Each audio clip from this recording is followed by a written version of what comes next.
नमस्कार.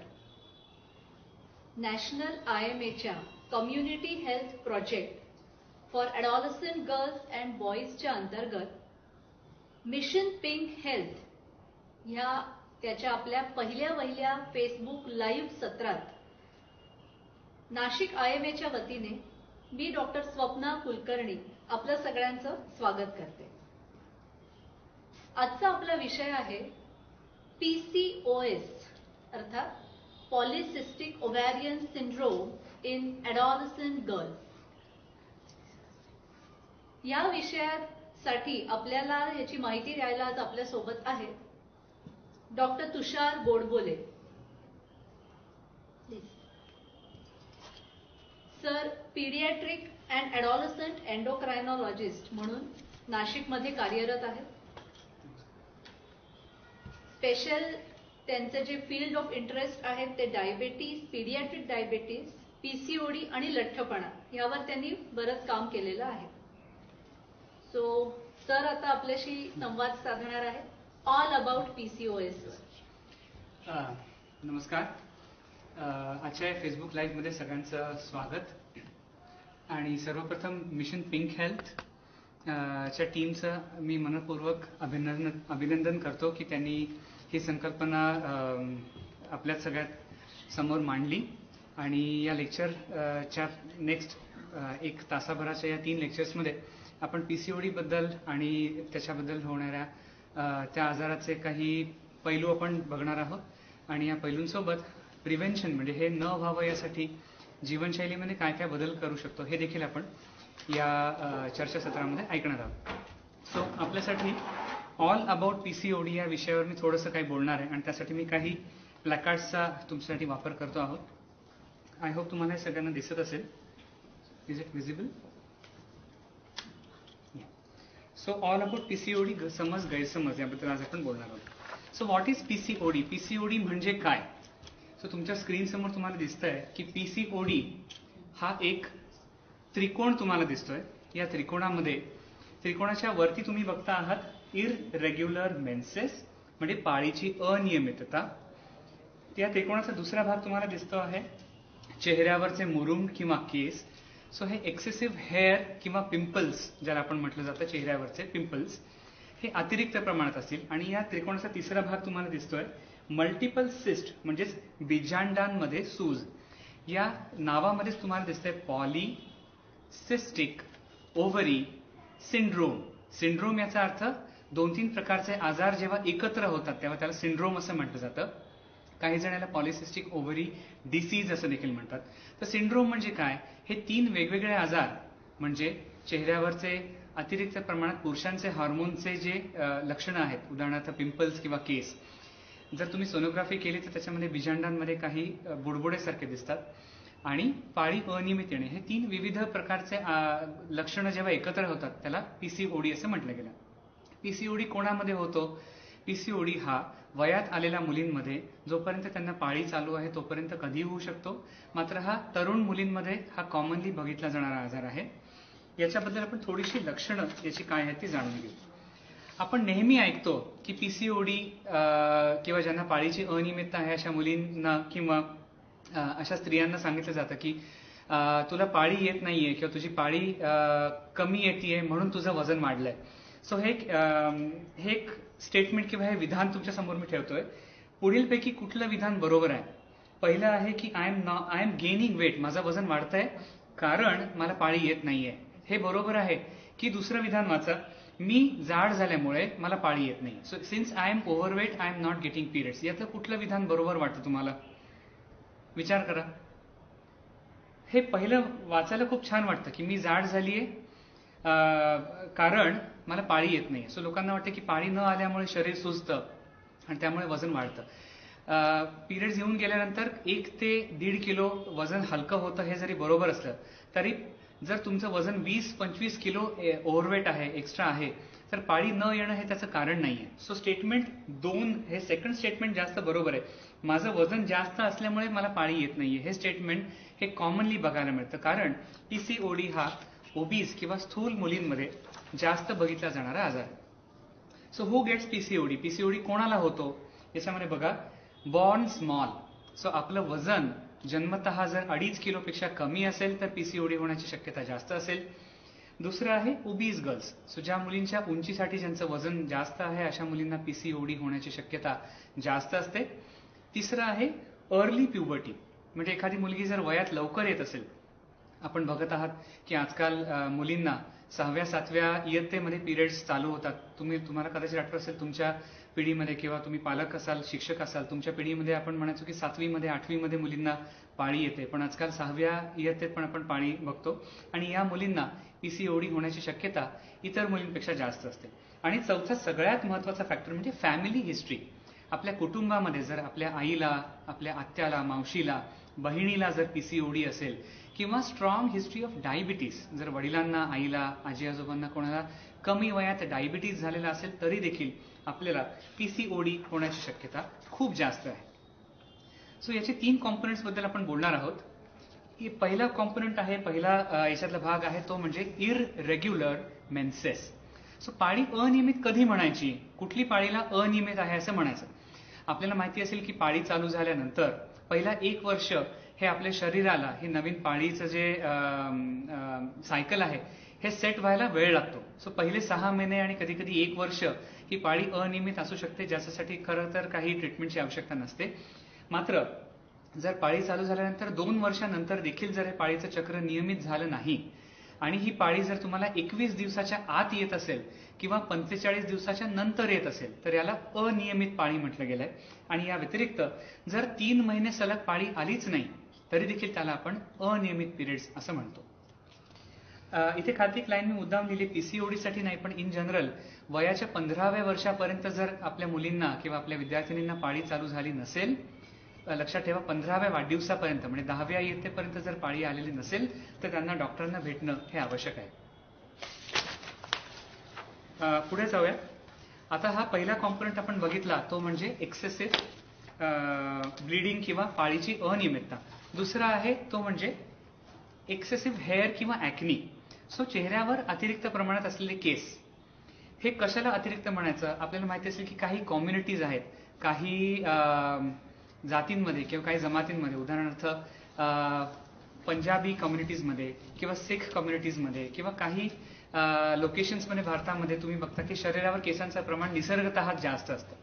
So PCOD मध्ये शरीरावरचे केस म्हणजे नेमके कुठे जास्त असतात तर आपल्याला मिशीचा हा जो एरिया आहे, अप्पर लिप हेअर, चिन हेअर, दाढीचा एरिया, साईड बन्स म्हणजे गालावरचा एरिया आणि छातीच्या मध्यावरती जे केस येतात याला आपण पीसीओडी मध्ये या केस आपण म्हणतो. आणि especially excessive dark and curly hair, जे केस थिक आहेत, वळता आहेत आणि कलरमध्ये खूप डार्क आहेत असे केस ॲबनॉर्मल समजले जातात. तुम्हाला एक चित्र मी दाखवू इच्छितो ज्याच्यामध्ये तुम्हाला बघूनच कळेल की हे केस नॉर्मल आहेत का आणि हे पिंपल्स नॉर्मल आहेत का. हे चित्र तुम्हाला स्क्रीनवर दिसत आहे. याच्यामध्ये तुम्हाला दिसेल की या 2 मुलींचे चित्र समोर आहे. मी मुद्दामून त्यांचे डोळे झाकून ठेवले.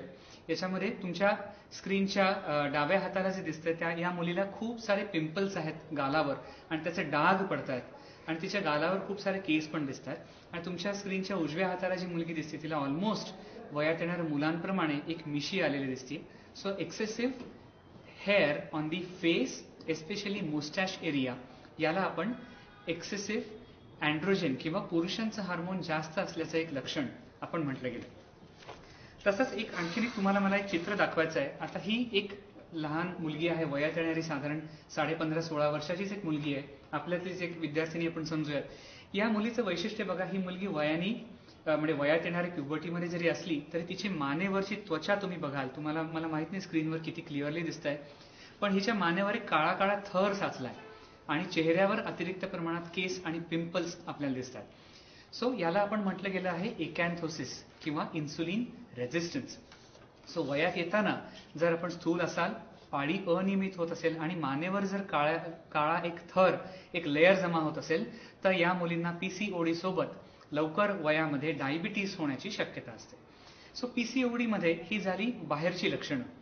आपण जेव्हा आपल्या स्त्रीरोग तज्ज्ञांना किंवा हॉर्मोन तज्ज्ञांना या कंप्लेंट्स घेऊन या चिन्हांसह भेटतात तेव्हा ते आपल्याला कदाचित सांगतील की एक पोटाची सोनोग्राफी करून घ्या. सोनोग्राफी म्हणजे काय, थोडक्यामध्ये अल्ट्रासाऊंड किंवा एक स्कॅनिंग पोटाचं. आणि हे ओटी पोटाचं स्कॅनिंग केल्यानंतर एक असं पिक्चर तुम्हाला दिसतं आपल्या ओव्हरीजमध्ये बघा हे बुडबुडे सारखे एक चित्र तुम्हाला दिसतंय किंवा मोत्यांची माळ आम्ही याला म्हणतो. सो एक मोत्यांची माळ सारखे हे जे बुडबुडे दिसतात हे सगळी आतमध्ये ओव्हरीजमध्ये आलेली सूज आहे आणि हा एक पीसीओडीचा एक प्रमुख घटक आहे. अनेक पालक मला विचारतात की डॉक्टर ठीक आहे हे पीसीओडी तुम्ही म्हणताय पण याचे भविष्यात जाऊन धोके काय आहेत. माझ्या मुलीला जर आज पीसीओडी आहे तर तो बरा होऊन जाईल ना, याचा एवढा बाऊ का करायचा, याचा एवढा सिरियसली या गोष्टीला का घ्यायला पाहिजे. सो या पीसीओडीचे भविष्यात जाऊन धोके काय आहेत हे सगळ्या पालकांनी लक्षात घेणं आवश्यक आहे. जर कमी वयामध्ये पीसीओडी हा आजार झाला आणि त्याचे योग्य प्रकारे इलाज झाला नाही तर भविष्यात जाऊन या मुलींना प्रेग्नन्सी ठेवण्यासाठी फर्टिलिटीला त्यांना प्रॉब्लेम्स येतात. या मुलींना लवकर वयामध्ये डायबिटीसचा धोका असतो आणि अनेक वेळेला सोबत हृदयाचे आजार किंवा कोलेस्ट्रॉल सारखे काही आजार होण्याचे खूप शक्यता या मुलींना असते. सो याला उपचार पद्धती काय, याला ट्रीटमेंट काय, तर आपल्या नंतरच्या स्पीकर्स जीवनशैलीतील बदल म्हणजे लाईफस्टाईल मॅनेजमेंट बद्दल बोलणारच आहे. सो त्याच्यावर मी आपला वेळ घेणार नाहीये. मात्र मेडिसिन्स बद्दल मी थोडंसं अगदी ओघवतं बोलणार आहे. सो पीसीओडीच्या या आजारामध्ये मेडिसिन्स दिली जातात. सो लाईफस्टाईल चेंज म्हणजे जीवनशैलीचे बदल ज्याच्यात आहार, व्यायाम, थोडासा स्क्रीन टाइम कमी करायचा आहे, व्यायाम वाढवायचा आहे, हे सगळं आपण पुढच्या लेक्चरमध्ये बघणारच आहोत. पण यासोबत लाईफस्टाईल सोबत आपले डॉक्टर, आपले गायनेकोलॉजिस्ट किंवा आपले हॉर्मोन तज्ज्ञ कदाचित आपल्याला काही औषधं देतील. सो हा प्रश्न आम्हाला नेहमी विचारला जातो की डॉक्टर ही पीसीओडीसाठी दिलेली औषधं ही सेफ आहेत का, आमच्या मुलीला ही हॉर्मोन ट्रीटमेंट देणं सेफ आहे का. सो लाईफस्टाईल मॅनेजमेंट ही या आजाराचा प्रमुख घटक आहे आणि तो सगळ्यात महत्वाचा घटक आहे. या आजारामध्ये ट्रीटमेंट जी टॅबलेट्सची दिली जाते ही 2 प्रकारची दिली जाते. त्याच्यामध्ये पहिली टॅबलेट आहे जी आपल्या ओव्हरीजना सूज आली आहे आणि त्या सूज आल्यामुळे पाळी नियमित नाही होते, तो बाहेरून गोळ्या देऊन या ओव्हरीजना आपण आराम देतो आणि त्या मुलीला जिला पाळी नियमित येत नाही तिला पाळी नियमित करून देण्यासाठी कदाचित 6 महिने 1 वर्षापर्यंत काही गोळ्या दिल्या जातात. आणि यासोबत जर चेहऱ्यावर अतिरिक्त प्रमाणात पिंपल्स किंवा केस असतील तर ते कमी करण्यासाठी देखील पुरुष हॉर्मोन कमी करणाऱ्या अशा काही गोळ्या तज्ज्ञ सल्ल्यामार्फत तुम्ही घेऊ शकता. याच्यामध्ये लेझर ट्रीटमेंट किंवा केस काढण्याची जी ट्रीटमेंट आहे ती शक्यतो आम्ही शाळेतल्या मुलींना सजेस्ट करत नाही. वयाच्या साधारण 16-17 वर्ष कंप्लीट झाल्यानंतर तेव्हा जी मुलीची वाढ पूर्ण झाली आहे अशा नंतर तुम्ही कॉस्मेटिक ट्रीटमेंट्स किंवा लेझर ट्रीटमेंट तज्ज्ञ मार्गदर्शनाखाली करायला हरकत नाही. सो शेवटचे 4 प्रश्न मी याच्यात घेतोय आणि त्याच्यानंतर मी माझं लेक्चर थांबवणार आहे. सो हा आजार कॅन इट बी क्युअर्ड, हा आजार निघून जाऊ शकतो का. तर हा आजार मेडिकल एक्सपर्ट्समध्ये याच्यावर अजून खूप संशोधन चालू आहे. सो हा आजार कसा होतो हे आपल्याला पूर्णपणे अजून कळलं नाही. पण याच्यात एक गोष्ट कळली आहे की विथ लाईफस्टाईल मॅनेजमेंट हा आजार आपण नियंत्रित ठेवू शकतो. चांगली जीवनशैली आणि थोड्याफार डॉक्टरांच्या मार्गदर्शनाने घेतलेल्या गोळ्यांनी हा आजार आपल्याला कंट्रोलमध्ये ठेवता येतो. या आजारामध्ये वंध्यत्व किंवा इन्फर्टिलिटी होते असा नियम आहे का, तर असं काही नाही. हा आजार नीट कंट्रोल केल्यानंतर प्रेग्नन्सी ठेवणं सहज शक्य आहे. यासाठी आपल्याला हा आजार योग्य तज्ज्ञ मार्गदर्शनाखाली याची ट्रीटमेंट करणं आवश्यक आहे. काही मुली वाढत्या वयामध्ये पीसीओडीतून बाहेर निघतात. अनेक टक्के मुली याच्यात आम्हाला इम्प्रूव्ह होताना दिसतात. काही टक्के मुली यातून बाहेर पडत नाही, त्यांना लॉंग टर्म ट्रीटमेंट घ्यावी लागते. आणि शेवटचा प्रश्न याच्यात विचारला जातो की डॉक्टर तुम्ही मला जे स्ट्रिक्ट जीवनशैलीचं मार्गदर्शन केलं हे कधीपर्यंत घ्यायचं आहे. तर पीसीओडीची ट्रीटमेंट जरी उद्या 6 महिन्यात वर्षभरात थांबली तरी देखील जीवनशैलीतले बदल जे आपण नेक्स्ट लेक्चरमध्ये बघणार आहोत ते आपल्याला आयुष्यभर फॉलो करणं आवश्यक आहे. सो हे तुमच्यासाठी मी दाखवतोय. स्किन ट्रीटमेंट सुरक्षित आहेत. हॉर्मोन ट्रीटमेंट डॉक्टरांच्या सल्ल्याने घेऊ शकता. केसांसाठी थ्रेडिंग वॅक्सिंग करू शकता, ते सेफ आहे. ते काही थ्रेडिंग किंवा वॅक्सिंगनी केस जोरात वाढतात असं काही नाहीये. आणि लास्टली या आजारासाठी तज्ज्ञ, हॉर्मोन तज्ज्ञ किंवा स्त्रीरोग तज्ज्ञ यांच्याच मार्गदर्शनाखाली ट्रीटमेंट घेणं आवश्यक आहे. आपले इन केस काही प्रश्न असतील तर आपल्या चॅट बॉक्समध्ये तुम्ही नक्की टाईप करा. So if you have any doubts, any questions आम्हाला जरूर विचारा. आणि पुन्हा एकदा मिशन पिंक हेल्थ टीमचं मी खूप अभिनंदन करतो आणि मला ही संधी दिल्याबद्दल त्यांचे खूप आभार. Thank you very much sir. सरांनी आपल्याला almost all aspects, everything about PCOS हे कव्हर केलेले आहेत. सर जसं म्हटले तसं पीसीओएसच्या ट्रीटमेंटकडे जेव्हा आपण वळतो तेव्हा सगळे डॉक्टर्स तुम्हाला मेडिसिन बरोबर एक गोष्ट ही आवर्जून सांगणार, ती म्हणजे तुमच्या जीवनशैलीतील बदल, लाईफस्टाईल मॉडिफिकेशन. काय आहे नक्की हे लाईफस्टाईल मॉडिफिकेशन. या विषयावर मार्गदर्शन करण्यासाठी आज आपल्या सोबत आहेत डॉक्टर वर्षा लहाडे. नमस्कार मॅडम नाशिकमधल्या एक प्रथितयश ऑब्स्टेटिशियन आणि गायनेकोलॉजिस्ट गेल्या 25 वर्षांपासून इथे कार्यरत आहेत. त्या एक उत्कृष्ट वैद्यकीय अधिकारी आणि लॅप्रोस्कोपिक सर्जन राहिले आहेत आणि स्त्री शक्ती पुरस्काराने सुद्धा सन्मानित आहेत. मॅडम, आपण आपल्या विषयाकडे वळूया. तर लाईफस्टाईल मॉडिफिकेशन जेव्हा आपण म्हणतो, जीवनशैलीतले बदल, जगायला पहिली गोष्ट लागते खाणं, डाएट. तर डाएट मॉडिफिकेशन किंवा डाएटमध्ये काय बदल करणं अपेक्षित आहे या पेशंटला? सगळ्यात पहिल्यांदा सगळ्या दर्शकांचं स्वागत इथे. आपण जीवनशैलीतील बदल किंवा जनरली ते लाईफस्टाईल मॅनेजमेंट असा मोठा शब्द तुमच्यावर टाकला जातो आणि हा शब्द काय आहे याचा अर्थ न कळता काहीतरी चालू होऊन जातं. आज आपण त्याच्यातले घटक बघूयात की जीवनशैलीतील बदल म्हणजे काय. त्याच्यामध्ये मानसिक शारीरिक हे दोन्ही गोष्टी अध्यारूत आहेत. आपण आता हा एक त्याची गती किती त्याच्यावर ठरत असतं की त्यांनी कुठल्या प्रकारचं डाएट करावं. आता आपण सगळेजण ऐकतो आहोत की दीक्षित डाएट आहे, दिवेकर डाएट आहे, हजार प्रकारचे डाएट्स आहेत आणि ते तुम्हाला प्रत्येक वेळेस काही मीडियातून काही पेपर्समधून सगळीकडून सांगितले जातात, पण ते आत्मसात होत नाही. आता हे आत्मसात का होत नाहीत याचा विचार आपल्याला आधी करायला पाहिजे. की आपण कुठेतरी सुरुवात करतो आणि मध्येच कुठेतरी काही फरक पडत नाही ना मॅडम याच्याने म्हणून सोडून देतो. मला असं वाटतं कुठलंही डाएट तुम्ही सुरू करा, त्याच्यामध्ये तुमचं सातत्य फार महत्वाचं आहे आणि ते सातत्य टिकवलं तरच, कारण कणाकणाने तुमच्या शरीरामध्ये वजन वाढत असतं. असं अचानक 5 दिवसात 8 दिवसात वाढत नाही. म्हणून ते कणाकणानंच वाढतं आणि ते कणाकणानेच कमी होतं. त्याच्यासाठी तुम्हाला पेशन्स हा अतिशय स्वतःला हे करावा लागतो, पेशन्स ठेवावा लागतो. तर डाएटमध्ये तुम्हाला सगळ्यात पहिल्यांदा हिरव्या पालेभाज्या सगळंच सांगतात. पहिल्यांदा काय खा हे सांगते, काय नका खाऊ नंतर सांगते. सगळ्यात पहिल्यांदा डाळी उसळी असतील तुमच्या घरामध्ये त्या अगदी कमी प्रोसेस केलेल्या, ओके, हिरव्या पालेभाज्या, नंतर सॅलड्स हे तुम्ही खाल्ले पाहिजेत. ना की तुम्ही वडापाव समोसा हे जे प्रोसेस्ड फूड आहे ज्याच्यामध्ये ऑइल भरपूर आहे हे शक्यतो टाळायचं. बेकरी प्रॉडक्ट्स तुम्ही खाऊ नका. सो ह्या छोट्या छोट्या गोष्टी आणि खाताना कसे खा. सो तुमचा प्लॅन करत असताना तुम्ही जेव्हा स्वतःचा डाएट प्लॅन कराल, आपल्यालाच माहित असतं की कुठल्या पदार्थामुळे आपलं वजन वाढतं. त्यामुळे आपणच स्वतः डॉक्टर असतो या बाबतीत. म्हणूनच तुम्ही काय करा की प्लॅन करत असताना जे खाता त्याच्या 1/4 क्वांटिटी करा आणि ते 4 वेळा ते 5 वेळा डिवाइड करा दिवसभरात. सो हे जर केलं तर तुम्हाला अगदी 100%, पण सातत्य परत महत्वाचं आहे की सातत्याने ते करत राहा आणि तुम्हाला त्याचा फरक पडेल. आता दुसरी गोष्ट अशी येते की तुम्ही लो ग्लायसेमिक इंडेक्स वाले पदार्थ खा असं तुम्हाला सांगितलं जातं. याच्यामध्ये जी साखर आहे ती एवढ्या प्रमाणात जी गरज नसते ती आपण खातो. सो लो ग्लायसेमिक इंडेक्सचे पदार्थ काय आहेत तर अगदी छोटे छोटे आहेत आणि ते तुम्ही शोधा. मला वाटतं तुम्ही त्याच्यासाठी तुम्ही प्रयत्न करायचे काय असतात ते, आणि ते सापडतात, खूप इझिली सापडतात. त्यामुळं जे पदार्थ जे तुम्ही बेकरी प्रॉडक्ट्स आहेत, त्याच्यानंतर व्हीटवाले प्रॉडक्ट्स आहेत, हे कमी केले की आपोआप तुमचं डाएट लो ग्लायसेमिक इंडेक्स वालं. सो हे एक महत्वाचं आहे. त्याचबरोबर तुम्ही फ्लेक्सीड्स ज्याला जवस असं म्हणतात, त्याला मेथी दाणा असं म्हणतात, अजून तीळ, ह्या पदार्थांचा वापर तुम्ही तुमच्या आहारामध्ये वाढवा. म्हणजे आपले सणवार हे याच्यासाठीच केलेले आहेत की तीळ हे खावेत लोकांनी, म्हणून आपण तो संक्रांतीचा सण करतो. म्हणजे जे इंटरमिटंट स्नॅकिंग वाढीच्या वयामध्ये लागतं मुलांना, तर ते वडापाव, चिप्स, कार्बोनेटेड ड्रिंक्स हे न ठेवता आपण गुळ शेंगदाणा चिक्की खाऊ शकतो, राजगिरा वडी खाऊ शकतो, फळं खाऊ शकतो, नट्स खाऊ शकतो. फळं आणि नट्स तर केव्हाही चांगली केव्हाही.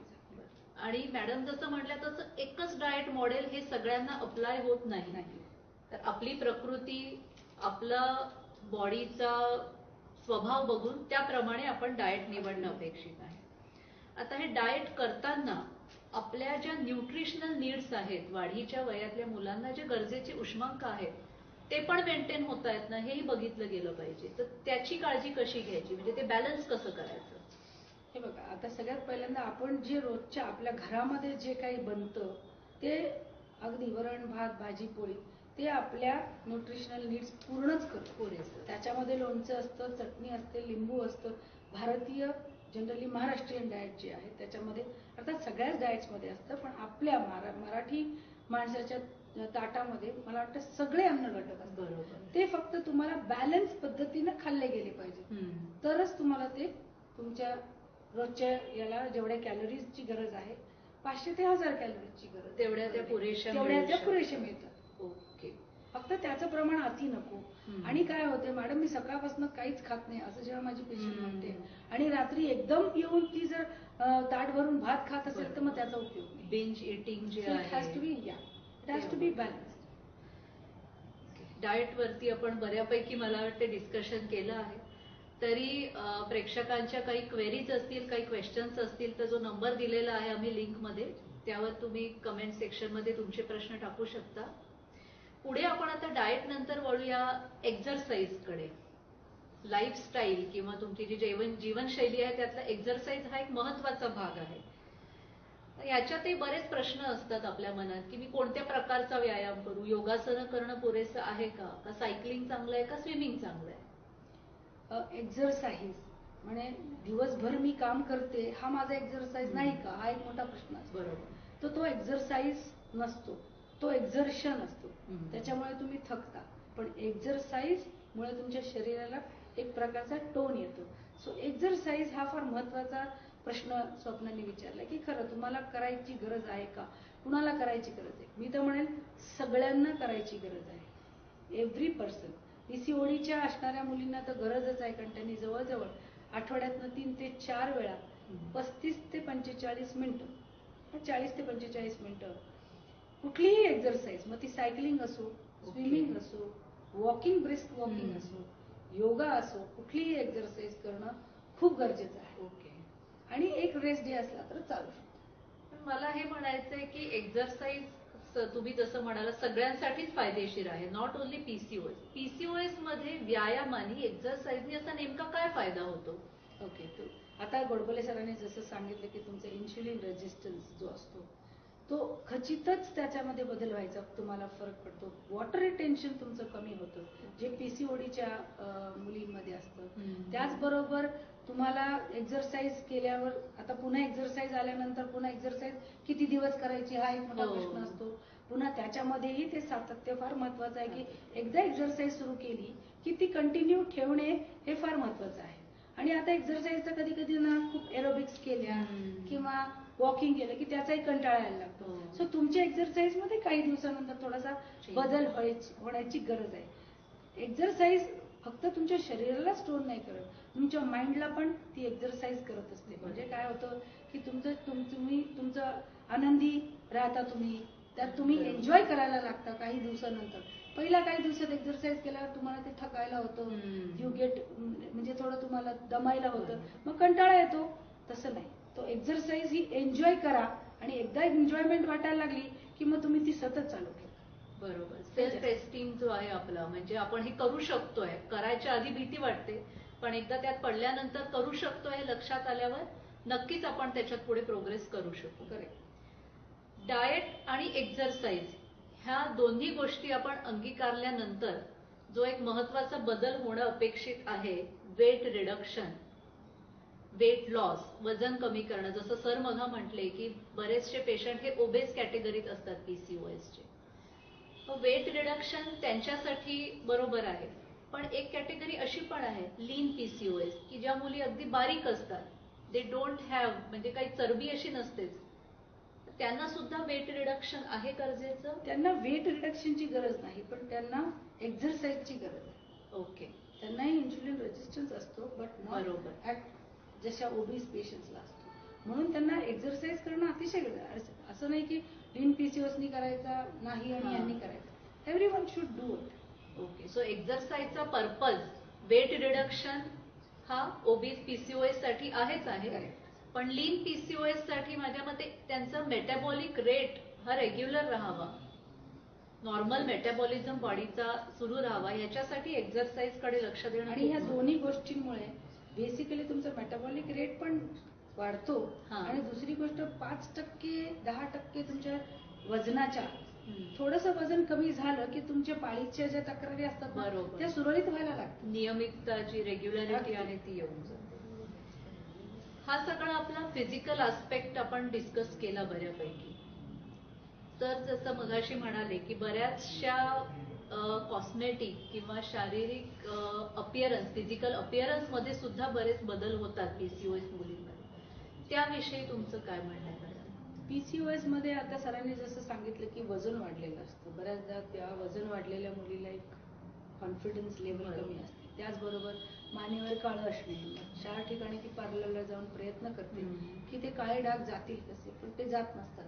किंवा चेहऱ्यावर पुरळ येणे, अशा मुलींमध्ये जनरली पाहिलं की कॉन्फिडन्स लेवल खूप कमी असते. किंवा लव जी तयार होईल किंवा आपण म्हणता हिर्सुटिझम जे आहे, जे केस चेहऱ्यावर किंवा अनावश्यक येतात किंवा हनवटीवर येतात किंवा अप्पर लिपला येतात, हे असताना त्या मुलीला कुठल्याही गोष्टीमध्ये काही करताना रोजच्या डेली वेन ती जेव्हा स्वतःला आरशात पाहते तेव्हापासून तिचा दिवस जो असा निगेटिव्ह चालू होतो आणि मग ती त्या डिप्रेशनच्या फेज मध्ये जाते. मलाच का, हे मलाच का एक, आणि त्याच्यातून तिला सोल्युशन सापडत नसतं. दुसरी अशी मी गोष्ट पाहिली आहे की जेव्हा ती वजन वाढते आणि त्या वाढल्यानंतर तिला असं वाटतं माझं वजन हे काही केल्याने कमी होत नाहीये. ती काही ठराविक काळाकरता एक्सरसाइज डाएट करते आणि मग नंतर ती परत एका अँझायटी मोडमध्ये येते ज्याच्यामध्ये ती फक्त खात असते.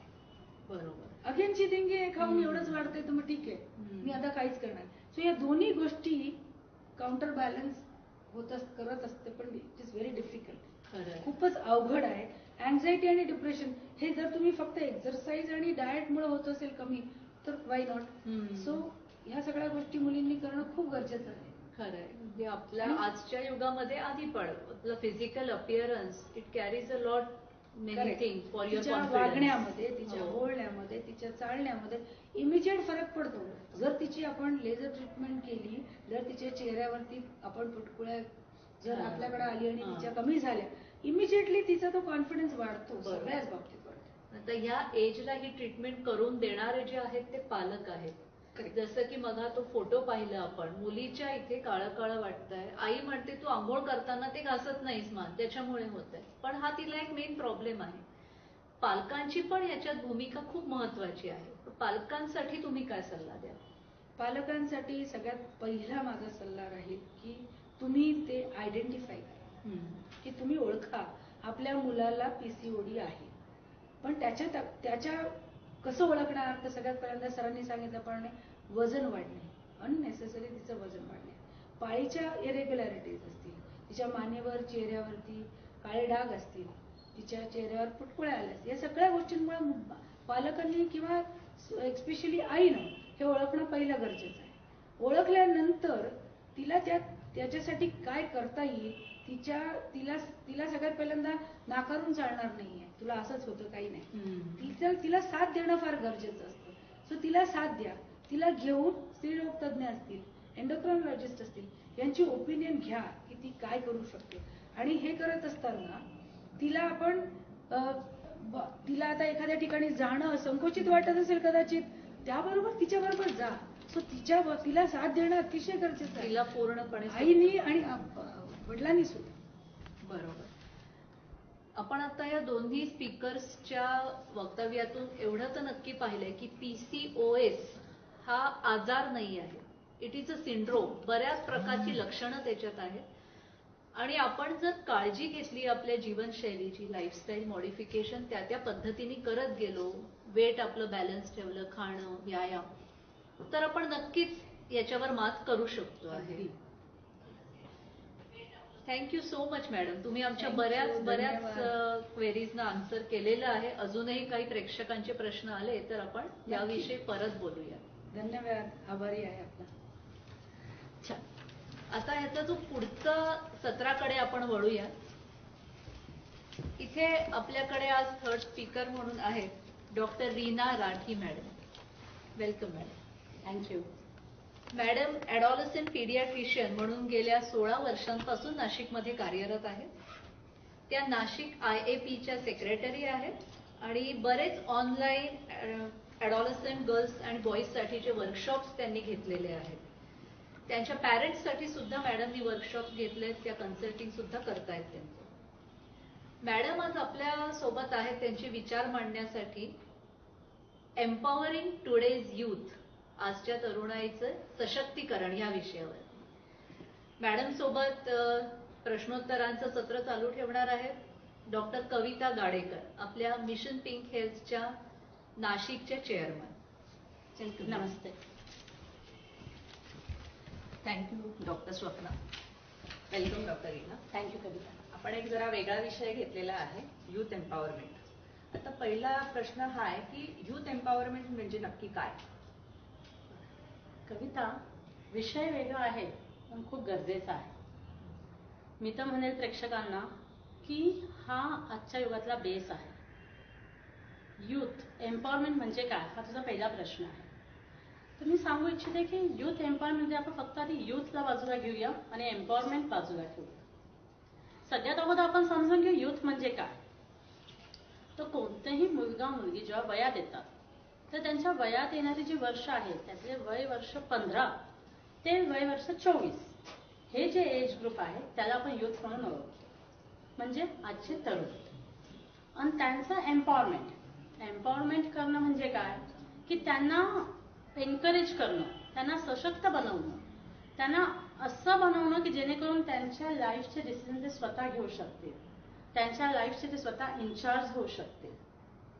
याला म्हणतात एम्पॉवरमेंट. आपण वुमन एम्पॉवरमेंटबद्दल खूप ऐकलेलं आहोत, त्याच्याबद्दल आपल्याला खूप माहिती पण आहे आणि त्याच्या खूप साऱ्या मोहिमे आणि त्याच्या खूप सारे प्रकल्प आपल्याला माहिती आहे.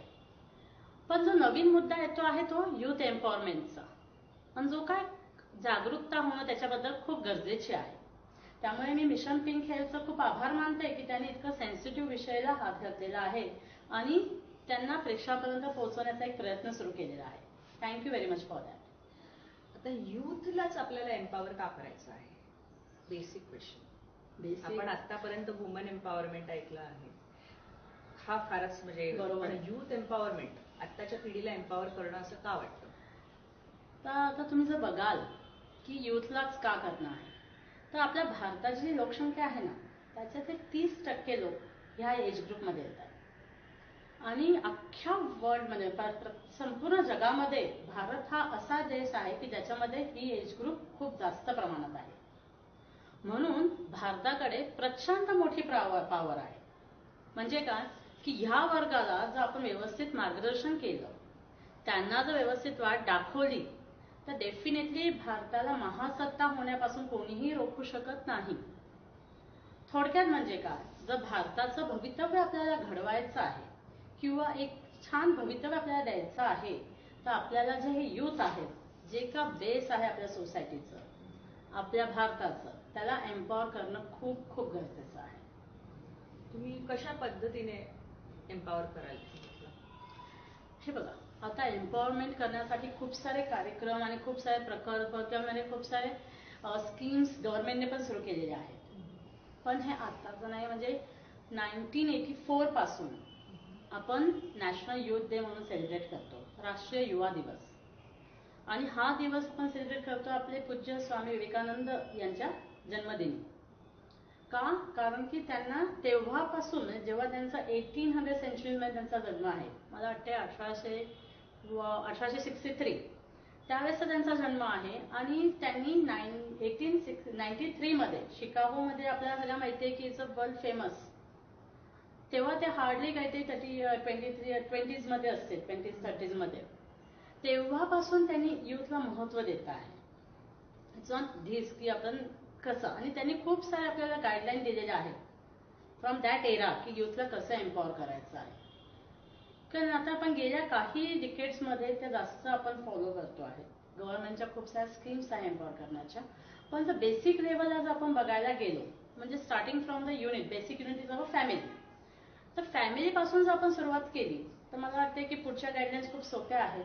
तर बेसिक गाईडलाईन्स फक्त मी तुम्हाला प्रेक्षकांना सांगू इच्छिते की यूथ म्हणजे येणारा भावी अडल्ट, म्हणजे येणारा आपल्या फॅमिलीचा कर्ता किंवा फॅमिली चालवणारा माणूस, भले ती फिमेल असो किंवा मेल असो, तिला डिसिजन मेकिंगची ऑथॉरिटी द्या किंवा हक्क द्या इनसेल्फ.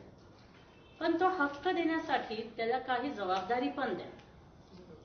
म्हणजे युथला एम्पॉवर करणं म्हणजे फक्त असं नाही की त्याला खूप सारी मुभा द्या, खूप सारी सूट द्या आणि स्वतंत्र द्या, पण त्याच्या सोबतच त्याला त्याचे अधिकार आणि कर्तव्य याचीही जाणीव करून द्या. त्याचं ऐकून घ्या. बऱ्याचदा फॅमिलीमध्ये असं होतं की काहीतरी डिस्कशन चालू आहे आणि जेव्हा एखादा कॉलेज गोईंग मुलगा किंवा मुलगी काहीतरी आपलं ओपिनियन सांगायला तेव्हा सांगण्यात येतं की तू का बोलतोयस, मोठ्यामध्ये तुला बोलण्याचा काही अधिकार नाही, तू तुझा अभ्यास कर. That is totally wrong. At least listen that.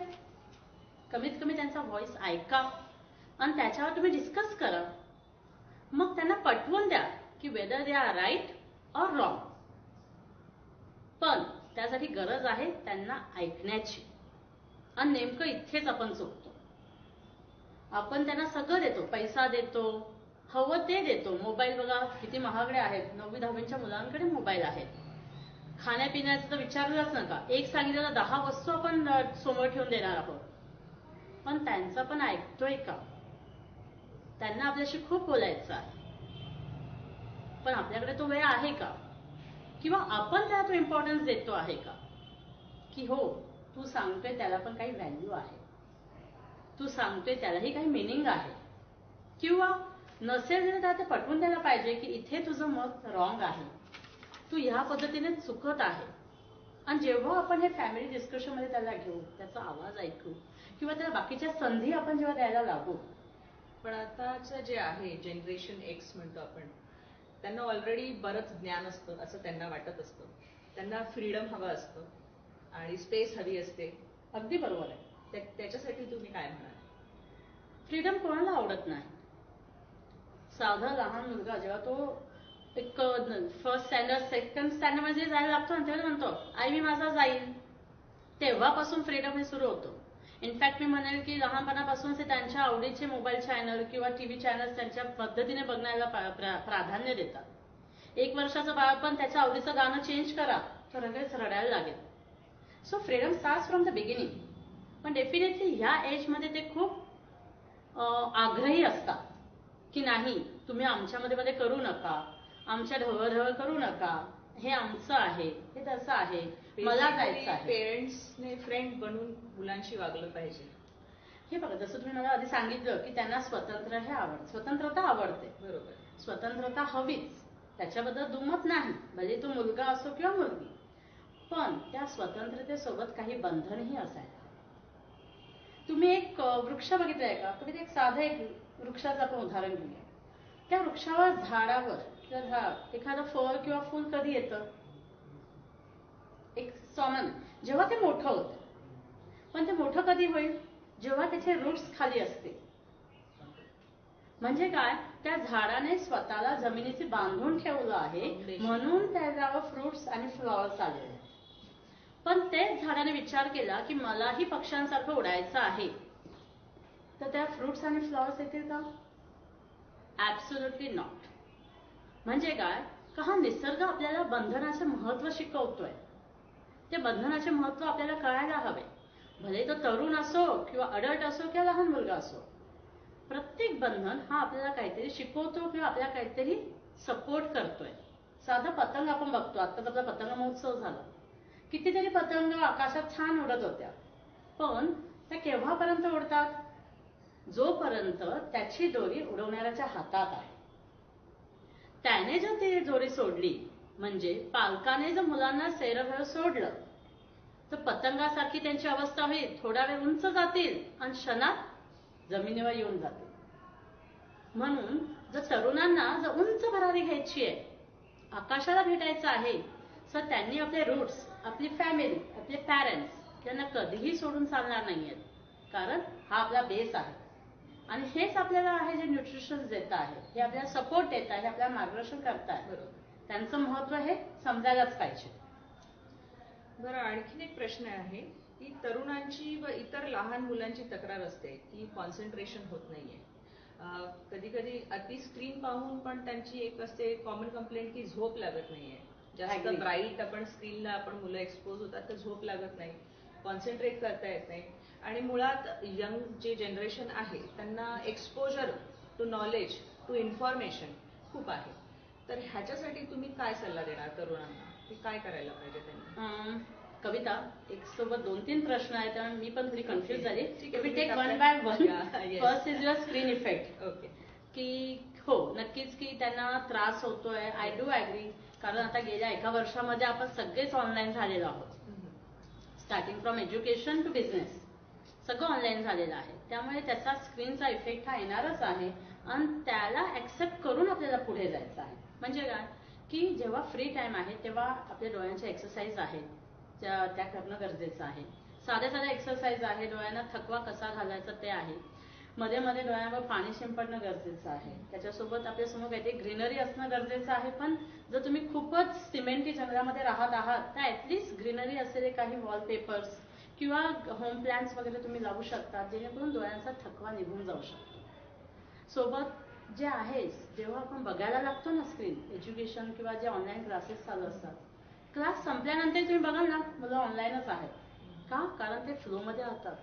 हे झालं की ते मग लगेच मुलांशी चॅट, मग फ्रेंड्सशी चॅट, मग अजून कोणाला सोशल मीडियावर रिप्लाय किंवा अजून काही कमेंट्स किंवा त्यांना रिप्लाय, ह्या अननोईंगली ते खूप मोठ्या सायकलमध्ये अडकून जातात. सो सगळ्यात महत्वाचं आहे त्यांनी आपला टाइम शेड्यूल करणं. मी आईबाबांना नाही सांगू शकत की तुम्ही त्यांच्या घड्याळावर लक्ष ठेवा. प्रत्येकाने आपली जबाबदारी स्वतः ओळखायची आहे. आणि गव्हर्नमेंटने सांगितलं की 5वीच्या खाली तर नाहीच आहे वर्ग. जे आहेत ऑनलाईन वगैरे ते 5वीच्या पुढे आहेत. ते पण बघा ऑफलाईन होत आहे. पण महत्वाचं आहे की प्रत्येकाने जागरूक होणं. जसे मी म्हणले की तरुणांना स्वतंत्रता प्रिय आहे, पण त्यांनी वेळेचं बंधनही मारणं गरजेचं आहे. की माझा आता ऑनलाईन क्लास संपलेला आहे, 10 मिनिटाचा ब्रेक आहे.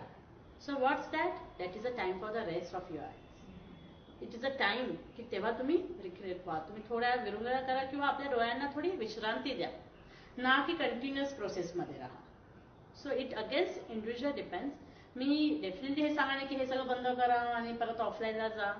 We have to titrate. आणि याला सगळ्यात महत्वाचं आहे तुम्ही जबाबदार आहात. हे बऱ्याचदा काय होतं आजकाल मुलं व्हिडिओ सोबत व्हिडिओ गेम म्हणा किंवा हे म्हणा पुस्तकं सुद्धा ऑनलाईन वाचायला घेत आहेत. त्याची खरंच गरज आहे का कविता? पुस्तक आपण म्हणतो पुस्तक आपला सखा आहे, मग आपण तो असंही वाचू शकतो ना. त्यासाठी आपल्याला मोबाईलवर वाचण्याची किंवा लॅपटॉपवर वाचण्याची काय गरज आहे? म्हणजे वी हॅव टू सोयीस्कर बघतात. मला वाटतं फार सोयी बघायला लागले. कारण इतकं हँडी झालंय की आपणही आता मोबाईल खूप वापरतो. काही प्रत्येक गोष्ट मोबाईल इतका फंक्शनल स्मार्ट झालेला आहे. म्हणजे माणसापेक्षा स्मार्ट झालेला आहे मोबाईल. मी तर माझ्या माणसं डल झालेत आणि मोबाईल स्मार्ट झालेत. पण आपणही तेवढं स्मार्ट होऊन आपण आपला त्या स्मार्टफोनला आपल्या नियंत्रणात ठेवायला पाहिजे. नक्कीच. स्क्रीनचा इफेक्ट शारीरिक तर आपण डोळ्यांवर होतो, इतर काय इफेक्ट होतात, मानसिक काय इफेक्ट होतात? ऍग्री. स्क्रीनचा जसं मी बोलले डोळ्यांवर आहे त्यासोबत त्याचा सायकोलॉजी आणि फिजिकल दोन्ही इफेक्टही आहे. म्हणजे तुम्ही बघाल की सारखं स्क्रीनवर बसून आपल्याला अपचन होतं, डायजेस्टिव्ह प्रॉब्लेम येत आहे, प्लस ओबेसिटीचं प्रमाण खूप जास्त प्रमाणात वाढतो आहे. हे झाले फिजिकल हजार्ड्स, जेणेकरून आपलं एक्सरसाइज होत नाहीये, फिजिकल ऍक्टिव्हिटी म्हणून हे सगळे परिणाम होत आहेत. पण त्याच्या बरोबर म्हणजे त्याच्यापेक्षा जास्त अटेन्शन देण्याची गरज आहे ते आहे सायकोलॉजिकल हजार्ड्स, म्हणजे मानसिक दुष्परिणाम.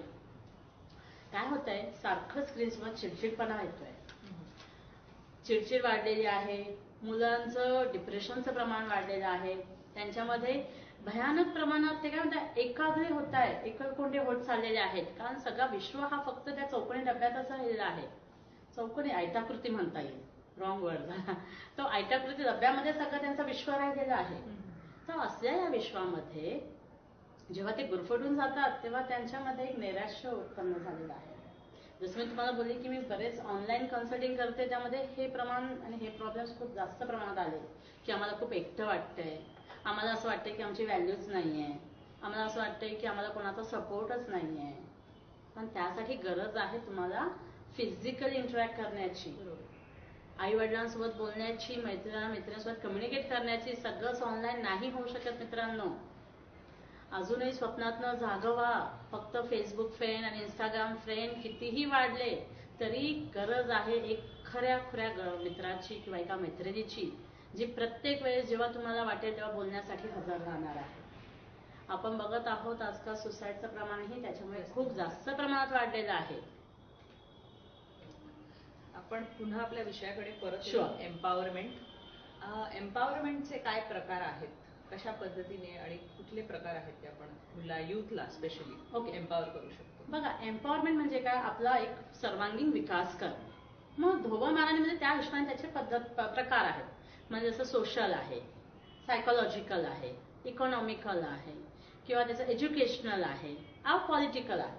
हे धोबळ त्याचे 5 प्रकार आहेत. पण महत्वाचं म्हणजे एक लक्षात ठेवा की ह्या बेसिक प्रकारामध्ये जाण्यापेक्षा की आपल्याला हे बघा की आपल्या सर्वांगीण विकास करायचा आहे.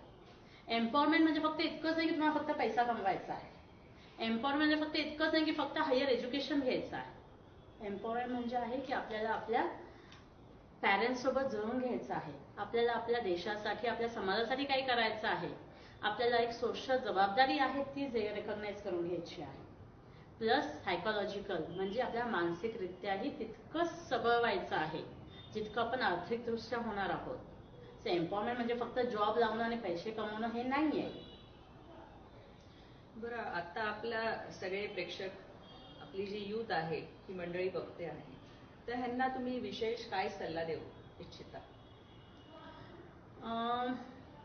जसं आपलं एक चालू होतं की युथला सल्ला काय देणार, त्यांना मार्गदर्शन करण्यापेक्षा मी एकच सांगू इच्छिते की कोणतंही काम हे लहान नसतं.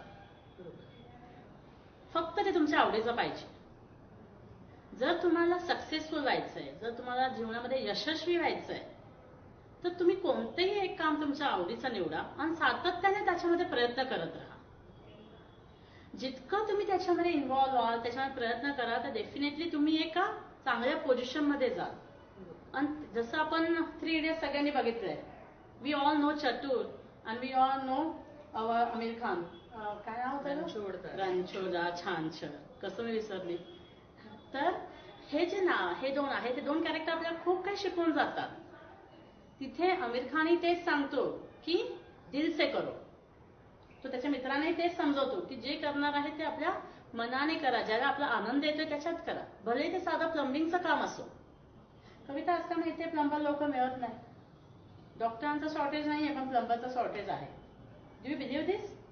आणि प्लस म्हणजे सांगण्याचा एकच उद्देश आहे की भलेही काम लहान असो, बेसिकली जे ग्राउंड लेवल वर्कर आहे त्याची डेफिशियन्सी आता बऱ्यापैकी जाणवत आहे.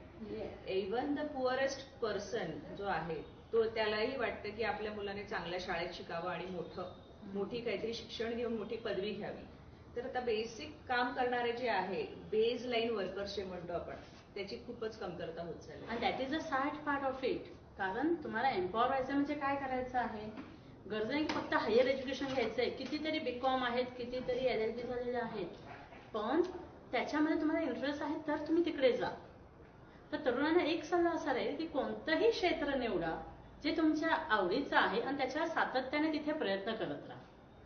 नक्कीच यश तुमच्याकडे येणार आहे. एक साधं उदाहरण सांगते. आपण म्हणतो की ऑल ओव्हर द वर्ल्ड सगळ्यात डिसिप्लिन, सगळ्यात सक्सेसफुल जे राष्ट्र आहे ते म्हणजे आहे आता आजच्या Japan. Everyone give example of Japan. पण जर माहितीये, जेव्हा जपानी भाषा शिकवतात ना, तेव्हा ते सगळ्यात पहिला वर्ड शिकवतात गंबारू. सो व्हॉट इज दॅट गंबारू मीन्स की you keep on doing your work. सातत्याने काम करा, चिकाटीने काम करा, जोपर्यंत यश तुमच्याकडे येत नाही. आणि फळाची अपेक्षा करू नये, डेफिनेटली आपलं लिहिलेलं आहे. Actually agree. म्हणजे 5,000 वर्षापूर्वीपासून आपल्याला गाईडलाईन्स मिळालेले आहेत की आपल्याला करायचं काय आहे. Keep on doing, success is at your feet. विवेकानंदांनीही तेच सांगितलं आहे.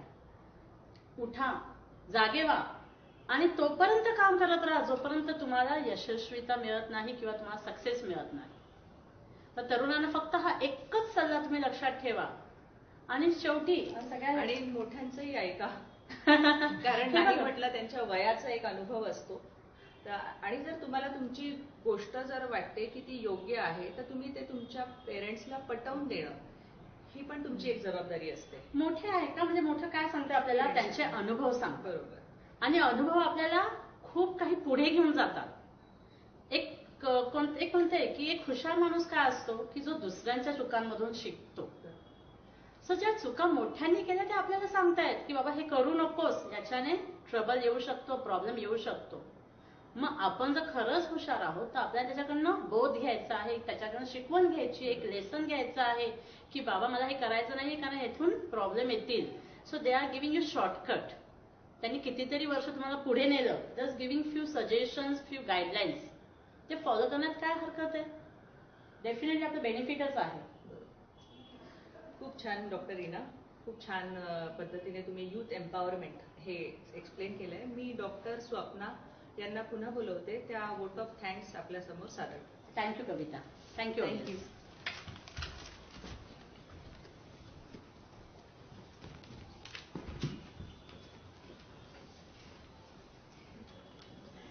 थँक्यू डॉक्टर कविता. सो आजच्या ह्या पहिल्या वहिल्या FB लाईव्ह सत्रात मिशन पिंक हेल्थच्या आपण PCOS हा एक आपण ज्वलंत विषय म्हणू शकतो, जो की खरंच खूप जणांना भेडसावणारी समस्या आहे. या महत्त्वाच्या विषयावर मुलींसाठी, ॲडॉलसंट गर्ल्स तसंच त्यांच्या पॅरेंट्ससाठी पण खूप महत्त्वाचं मार्गदर्शन मिळालं आहे आपल्याला. हे मार्गदर्शन केल्याबद्दल आणि तसंच यूथ एम्पॉवरमेंट हा एक खूप महत्त्वाचा आणि वेगळा विषय पण ह्याच्यात खूप छान हँडल केला गेला. त्याबद्दल आपल्या तीनही स्पीकर्सचे मी मनापासून आभार मानते. डॉक्टर तुषार गोडबोले, डॉक्टर वर्षा लहाडे आणि डॉक्टर रीना राठी या तिघांनी आम्हाला सगळ्यांनाच आज आपल्याला खूप छान एनलायटनमेंट दिलेली आहे. दुसरं म्हणजे आपल्याला हा जो प्लॅटफॉर्म उपलब्ध झाला आहे त्यासाठी नाशिक IMAचे president doctor Sameer Chandratre, secretary doctor Sudarshan Ahire आणि ज्यांच्या अंडर आपण हा प्रोग्राम केला ते मिशन पिंक हेल्थचे महाराष्ट्राचे chairman doctor Archana Pate, regional coordinator doctor Rajshree Patil, MPH नाशिकचे chairman doctor Kavita Gadekar, co chair doctor Sangeeta Lodha, secretary doctor Suvarna Tambade आणि इथल्या मेंबर डॉक्टर सुषमा दुगड ह्यांचेही मी मनापासून आभार मानते. ह्याच्याही पुढे आपण अशाच वेगवेगळ्या आणि आपल्या सगळ्यांच्या कॉमन अशा समस्यांवर परत भेटत राहणार आहोत. धन्यवाद.